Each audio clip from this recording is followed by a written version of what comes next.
This is a Cincy fan talking with LP.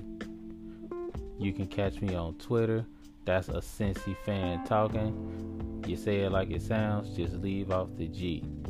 If you have ideas for the show, you can reach me at Cincy_fan talk at yahoo.com.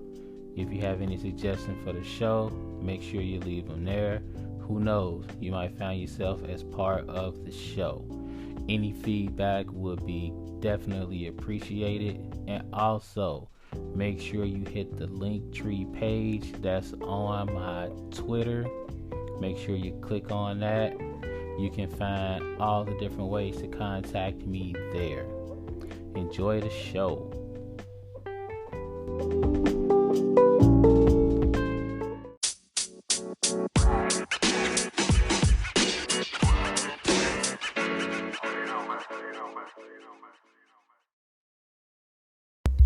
What's up? What's up? What's up, everybody out there in podcast land?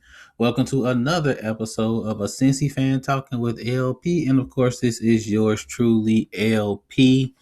We got a lot of sports to jump into. We got some NBA talk. You know, this is peak NBA season for yours truly, so I'm gonna get into some NBA talk and I'm gonna get into a little bit of a discussion of that actually the wife and I had about something very interesting going on.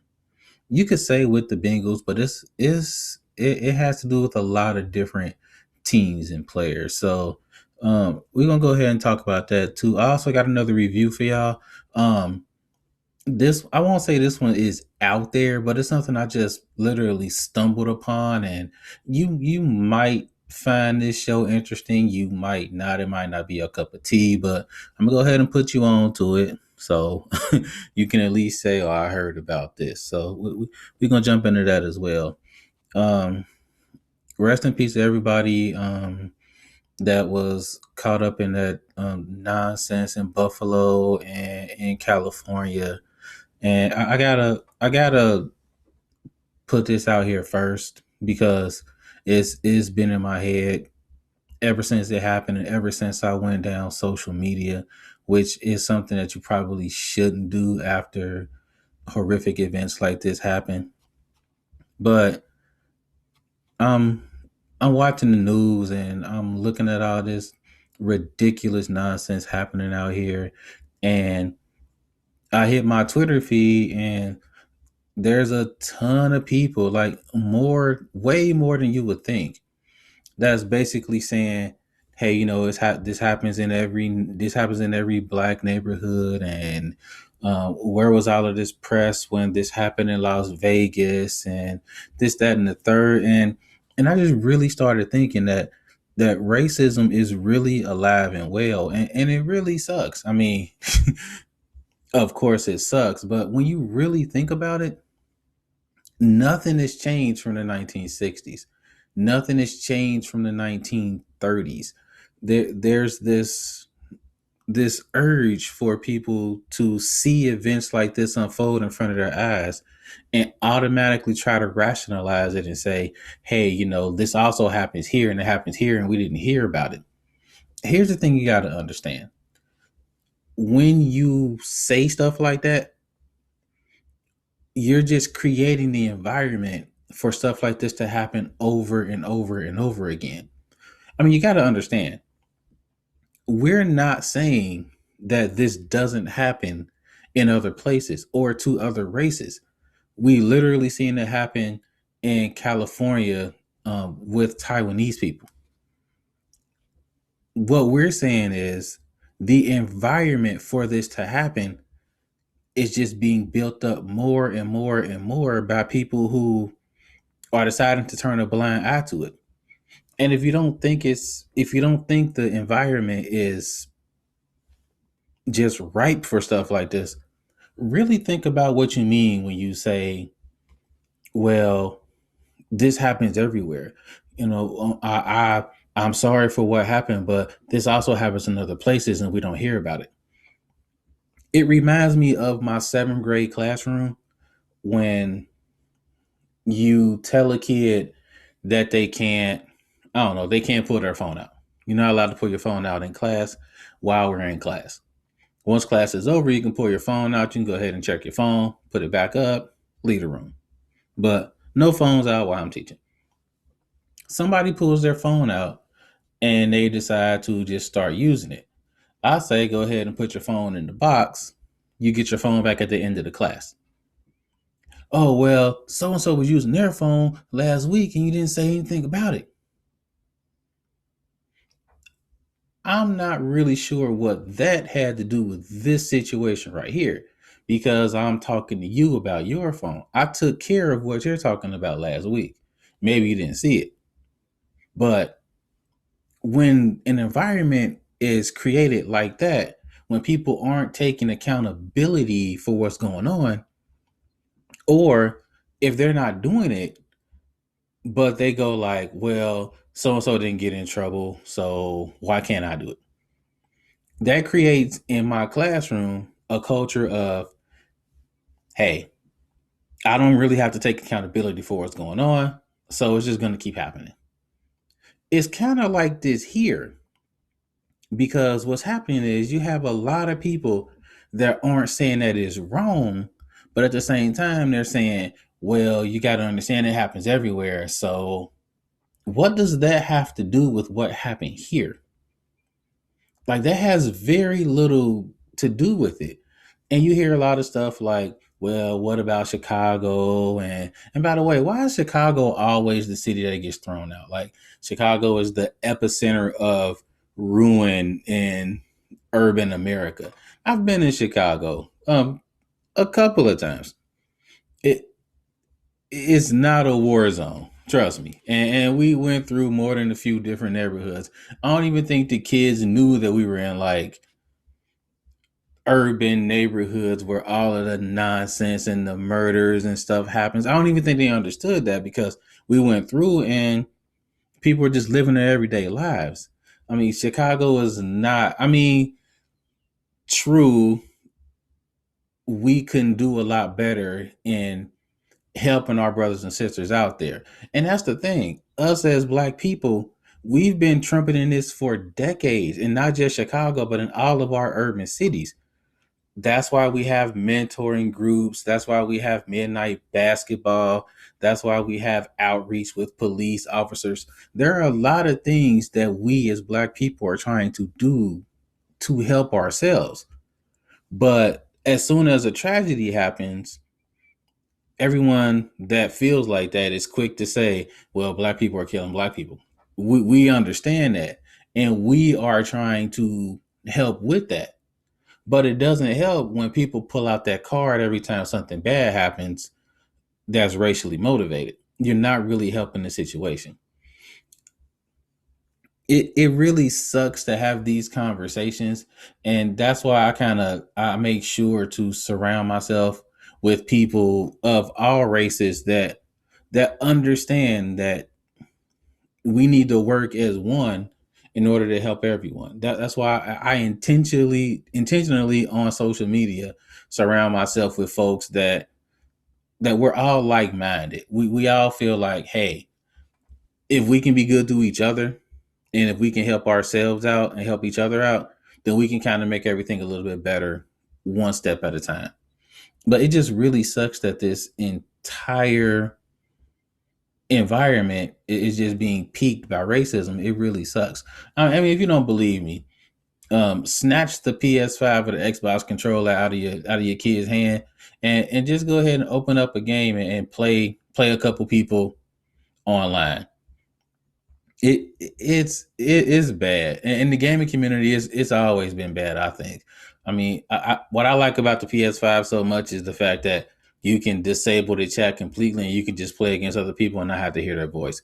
Because I just get tired of hearing 13, 14-year-old boys just yelling out the N word because they're getting beat, and I'm like, dude, calm down. You can't jump.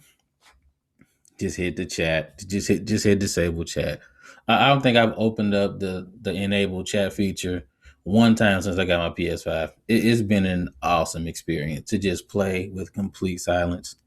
It is cool, but that's the environment that's been created, honestly. And I feel like President Obama and a lot of other people saw this coming when that awful tragedy in Sandy Hook happened. And there was this massive push to go ahead and get like gun control measures. And I think that's the thing people don't understand. Nobody wants to take your guns away. Like, keep your guns. But there should be measures in place to regulate, I don't know, ammunition, types of machinery that you can use. But as far as keeping your guns, I mean, hey, like I said before, my brother is a concealed carry guy. Like, he has his guns. He makes sure they're locked up. He had to go through a background check and all that good stuff. I don't see why that shouldn't be the same way for everybody.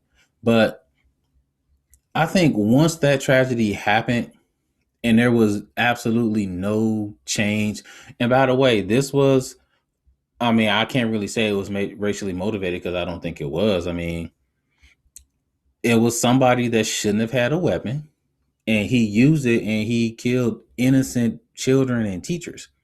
And once nothing changed and everything pretty much stayed the same, I feel like that sent a really, really bad message to everybody. And this whole thing just sucks.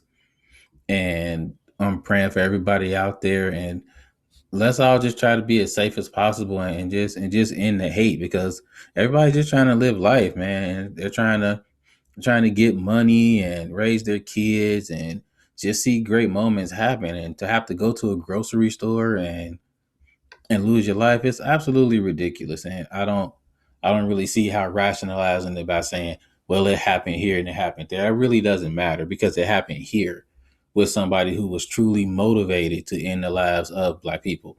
So just just being able to be behind folks and let them know that even if you don't understand what they're going through, like, you're willing to help out and you're willing to be a voice. That's really all other folks ask for. And if you can't do that, keep your comments to yourself. Real talk, because all you're doing is just making the environment even more toxic for this bull crap to keep happening. So, hey, if you if you run up on your loved ones, make sure you slap them a five, hug them, let them know that you care about them, because I mean, as Saturday and Friday and Sunday proved, I mean, you never really know what's gonna happen, and rest in peace to all of them. And it's wild, but we all got to be safe out there.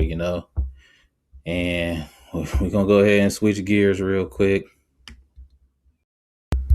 and we're gonna jump into some NBA talk.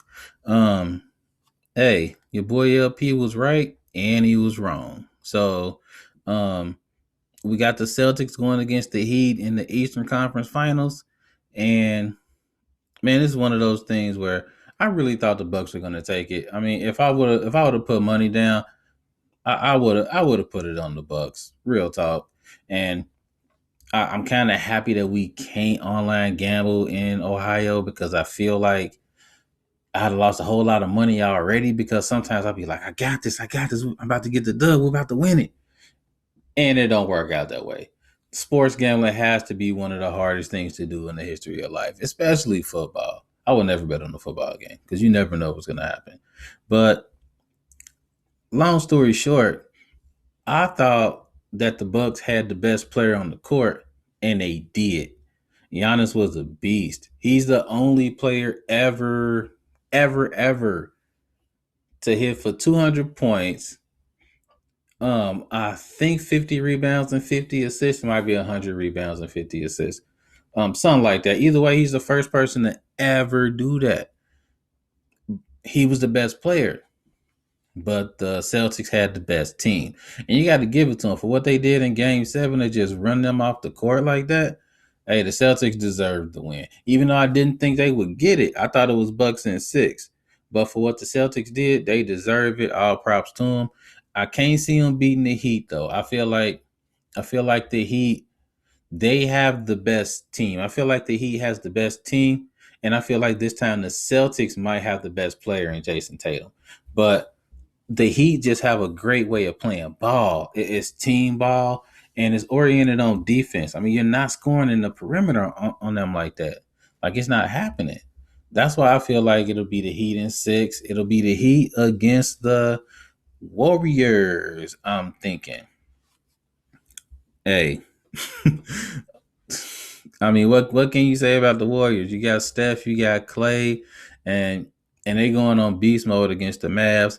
And I feel like the Mavs can hang. I picked them to beat the Suns, and they did in 7. I just knew that their perimeter game was stronger than Phoenix. But here, I just don't think the Mavs have enough defense to win. I don't think they can match up defensively against what the Warriors do. Yeah, I just don't. I honestly think Warriors in 5. I don't think this is going to be much of a series for real. I feel like Luka's going to dominate, and I feel like the Mavs will be able to get buckets, but in the playoffs, you got to be able to score in the fourth quarter. And I don't think that the Mavs will be able to put up enough points in the fourth quarter.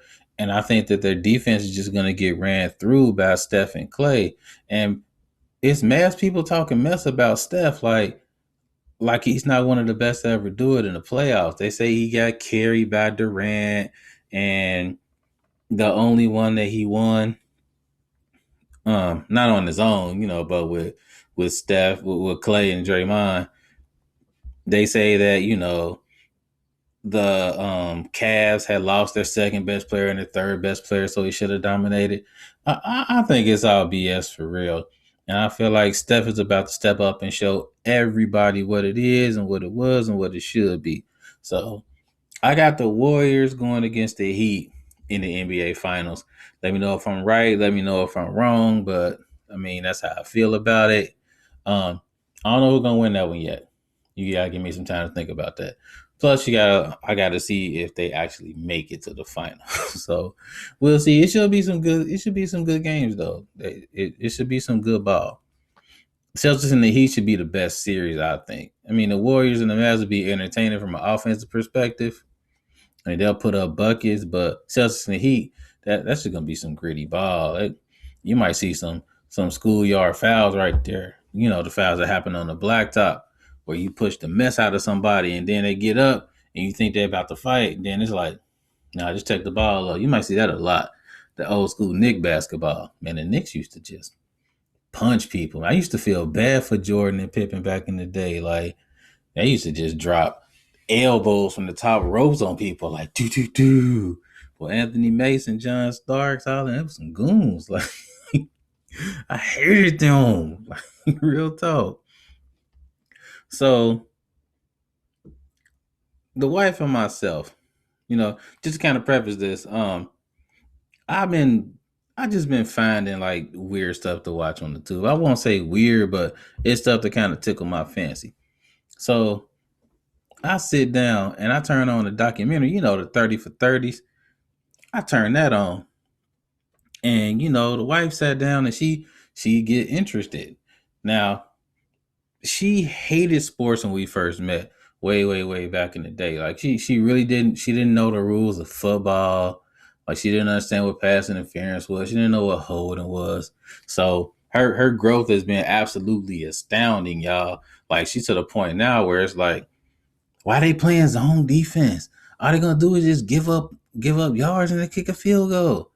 I'm like, okay, you know what you're talking about now. I feel you. That was pass interference. You can't do that. I don't understand pass interference. I'm like, once I heard her say that, that's when I gave her the high five. Like you down with the crew. You can watch football with the boys now. Once you said that, because we don't know what pass interference is for real.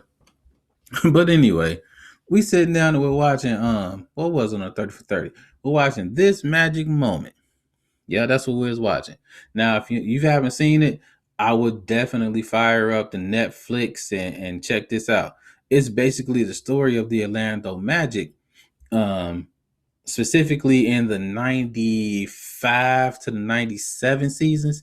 Might be 90, yeah, about 94 to 97. Long story short, the Orlando Magic was an expansion franchise back then. Super trash, taking mass L's. And through sheer fate, these guys got the first pick in the lottery 2 years straight, which almost never happens. And they got Shaq with the first one, and they ended up barely missing the playoffs. So they had one ball in the lottery on wheel, and they got their ball pulled last, and they got the first pick, and they drafted Chris Webber, and then they traded Chris Webber to the Golden State Warriors, and they got Penny Hardaway.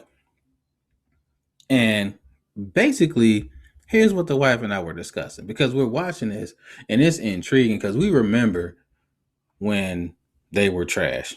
Me more than her, but she said she was a basketball fan back in the day. I don't believe her for real. But the Magic had this 2 year run, and this was when Jordan had retired, so it was open season in the NBA for those 2 years. Um, they made it to the finals the first year.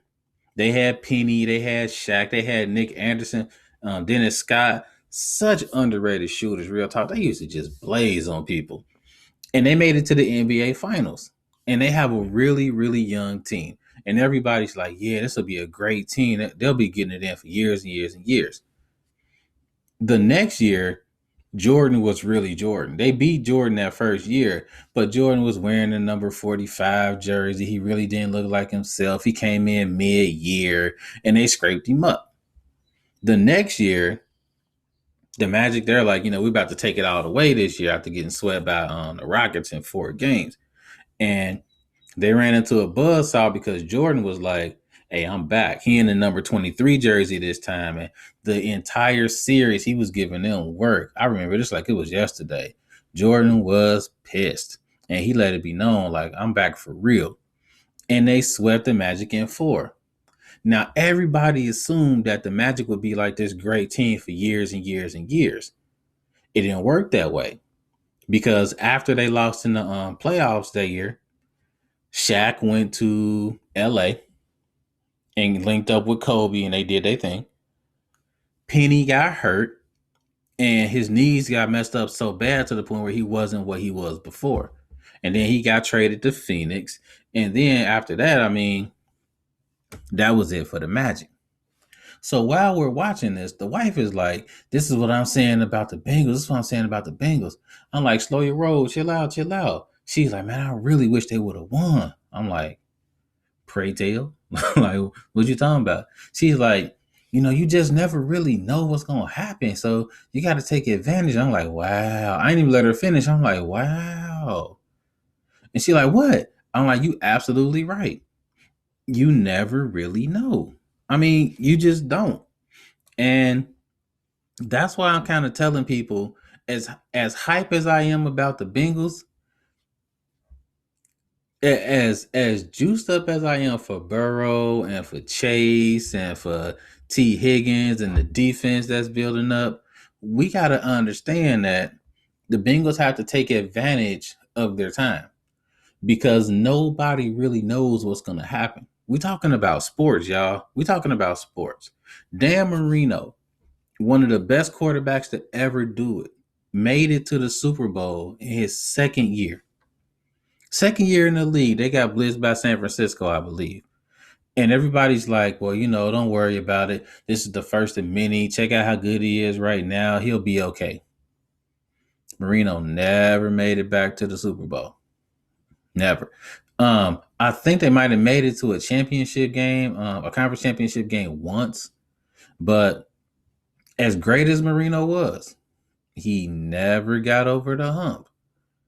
And you'll see stuff like this everywhere throughout all of the sports.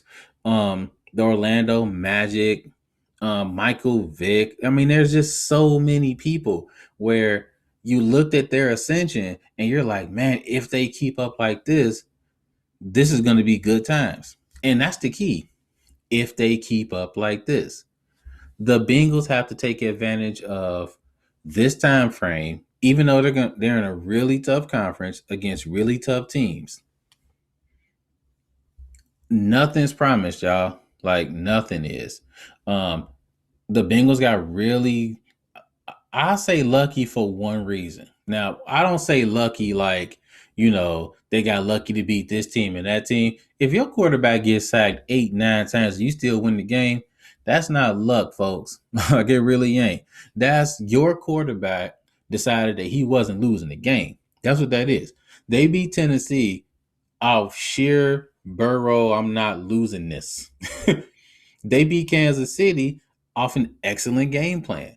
It was a great game plan. People can hate and people can say, no, Mahomes just didn't look like himself. Pipe down, mate. Because what happened was the Bengals decided, you know what? We're not blitzing. It's cool. You do what you got to do. You dink and dunk. We'll be sitting right here to tackle you. And it worked, just like it worked in week 17. So the only reason I say the Bengals got lucky is because of injuries. In the NFL, the team that gets injured the least normally does very, very well. The Bengals didn't face a whole lot of injuries. So, if the Bengals can get another year with very few injuries, we can expect the same thing. But what we can't do is just write them in. Like, okay, the Bengals made it to the Super Bowl last year, so they're making it this year. If that was the case, then the Chiefs would have been there the last 4 or 5 years. It just doesn't work that way. And since it doesn't work that way, what we have to understand is the Bengals have to take advantage of the moments. And us as fans, we have to kind of live in the moment and appreciate the moment because we don't know if it's coming back. We really don't. Um, it's what made the Buffalo Bills so special, in my opinion. You have to understand how difficult it is to make it to the Super Bowl 4 years in a row. And no, they didn't win the Super Bowl any of those years. And back then, people called them losers. They made fun of them. They was in so many raps about choking. Like I remember Ice Cube had around like, and I won't choke like the Buffalo Bills. Like I'm not the '92 to '94 Buffalo Bill. It was bad, and it took a long time for people to appreciate the fact that making it to the Super Bowl 4 years in a row, that's hard to do. Like it really is. I really wish they would have won when I was my squad back then, but it makes you appreciate that time period for the Buffalo Bills fans. And as Bengals fans, we're kind of in that window to where we could be witnessing greatness. We really could. We have to understand, however, that people aren't just going to give it to the Bengals because they did it once. It's very, very, very difficult to have sustained success. I don't understand why people don't appreciate that and like it more. Like, I mean, I'm not a Patriots fan, but I sincerely appreciate the fact that Brady went to 10 Super Bowls. It's hard enough to make it to one. He went to 10 and won six. Like that's crazy. That's sustained success. And you gotta appreciate that. You gotta appreciate what LeBron did. You gotta appreciate what the Bulls did back in the day, what the Spurs did back in the day. Cause I mean nothing's guaranteed in sports because we're talking about human beings playing other human beings. And anything can happen. The ball bounces a certain way, the ref makes a certain call, the coach calls a certain play, and everything can completely change. So I'm rocking with the Bengals squad. All I'm saying is this, y'all. Appreciate the moment. And if the Bengals get there again, you gotta attack it because there's no way of saying that they'll be back. So get in and win. Hey, you got a Cincy fan talking with LP. We'll be right back.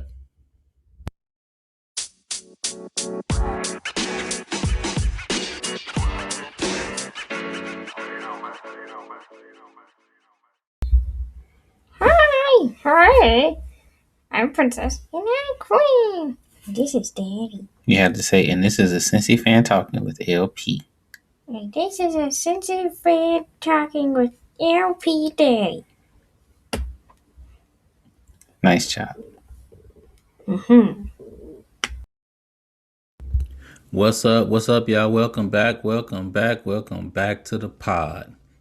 So, in my search to watch TV that I enjoy, even if it's something that's really kind of not my thing, because I watch weird stuff.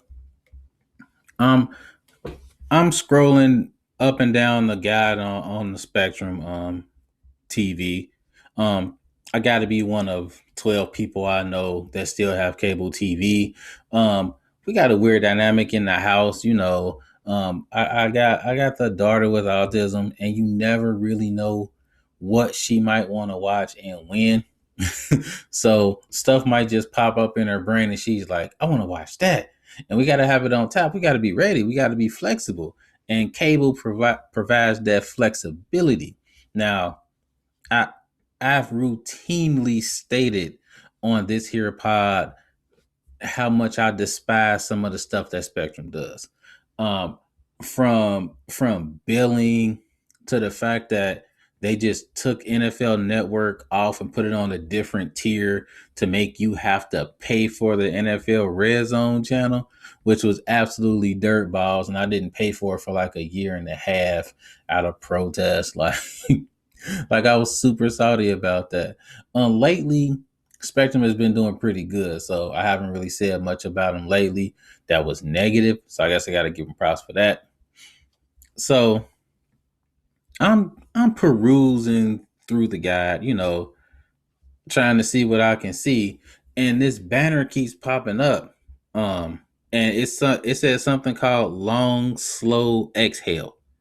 Now I'm thinking it's like something for Cinemax or something like that. I'm like, hey, don't put this all pouring up on me, partner. Like, chill out. Like, I'm good.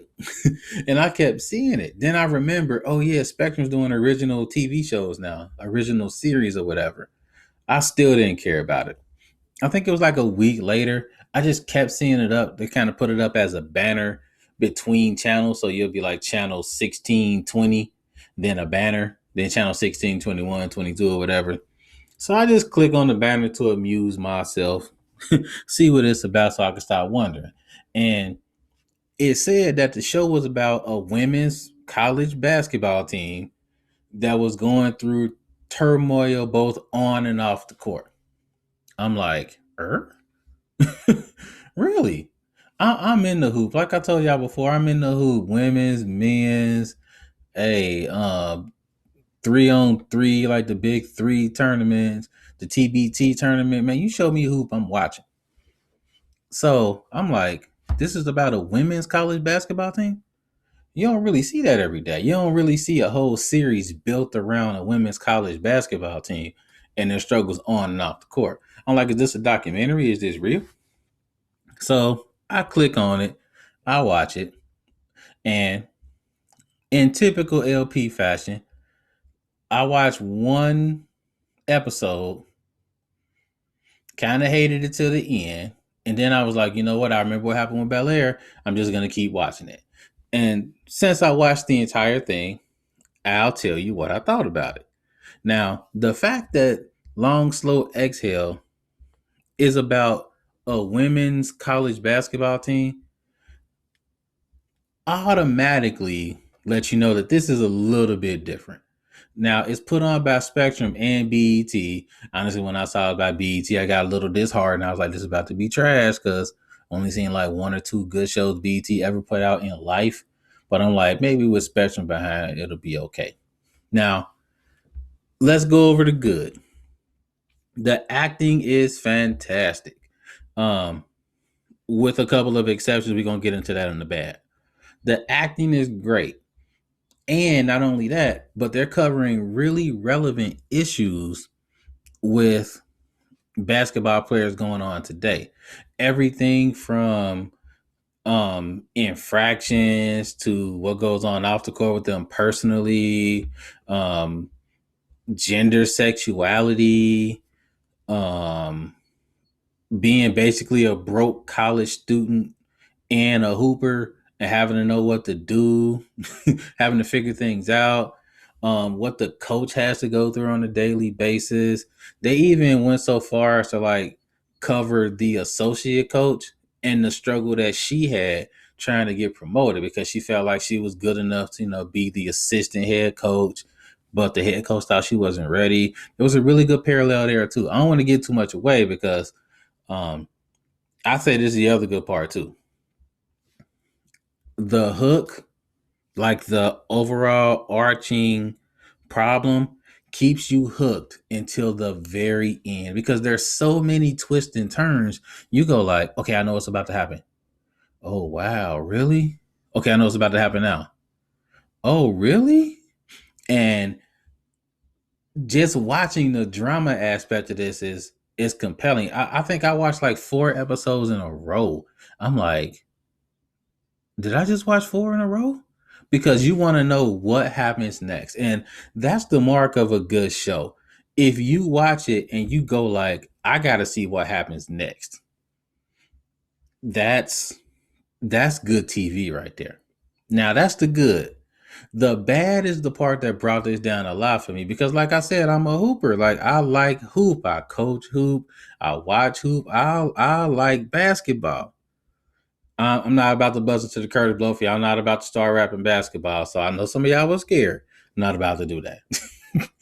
But the bad, sorry about that. The bad here is that the basketball play on the court is absolutely terrible, man.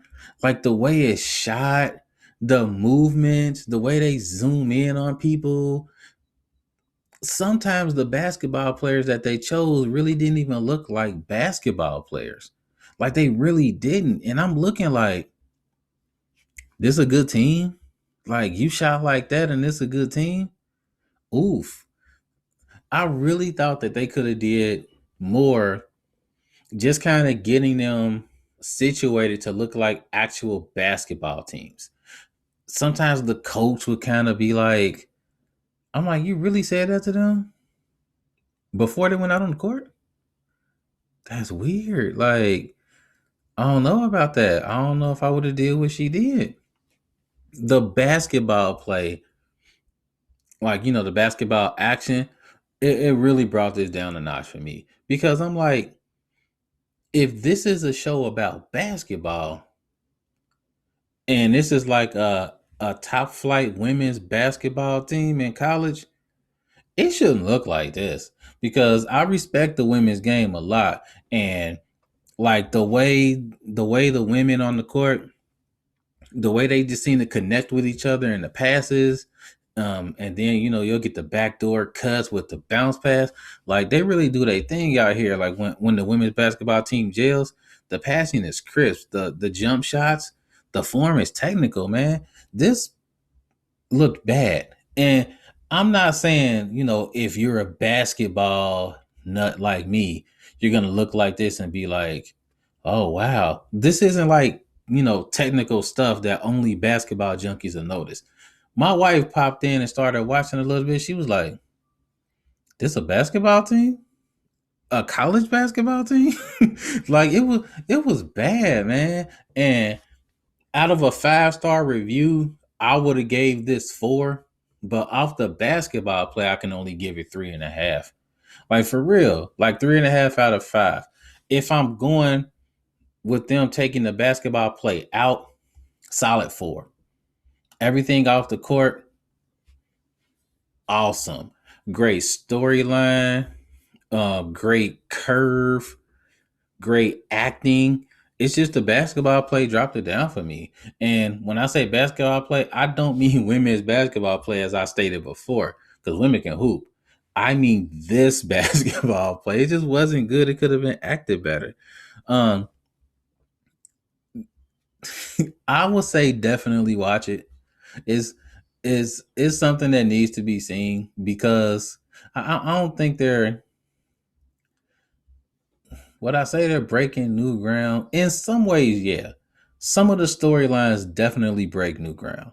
Um, the overall story, you've probably seen it before. This twist is kind of crazy, but this is a story you've seen before with actresses and actors that you probably haven't seen before. Doing storylines that maybe you saw before, maybe you didn't. I mean, Tony Gonzalez was in here. Like he has a recurring role in this show, and he can act. Like I don't think I expected that, but Tony Gonzalez can really act. He really can. Um, the acting is great on this. I would say you definitely should watch it. I don't know about the stamp of approval. I still got to buy that stamp so I can go like doo doo. I don't know about the stamp of approval for it because the basketball play just dropped it down so much for me. So let's go half and half. For the overall storyline and the acting and the drama, stamp of approval. Clink clink. The basketball play, and I don't know about that. But you can be the judge for yourself. If you catch it, let me know what you thought about it. It's only on Spectrum right now, but I do believe in a few months they're gonna transfer the whole thing on the BET, and on their platform and stuff like that. So if you get a chance, check it out. Let me know what you thought. And we're gonna go ahead and roll out for this week. Enjoy the hoop. Make sure y'all respectful to one another, protect each other, and as always, y'all, life is good. Peace out.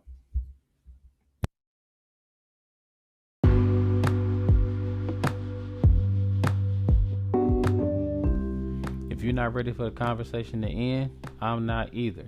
Make sure to catch me on Twitter. That's a Cincy fan talking. Leave off the G at the end of it, and we can keep the conversation going. Also, don't be afraid to hit that subscribe button so you can catch the next episodes. The episodes will drop every Tuesday. If there's a change in that, I'll make sure to let you know. Appreciate the support. As always, life is good.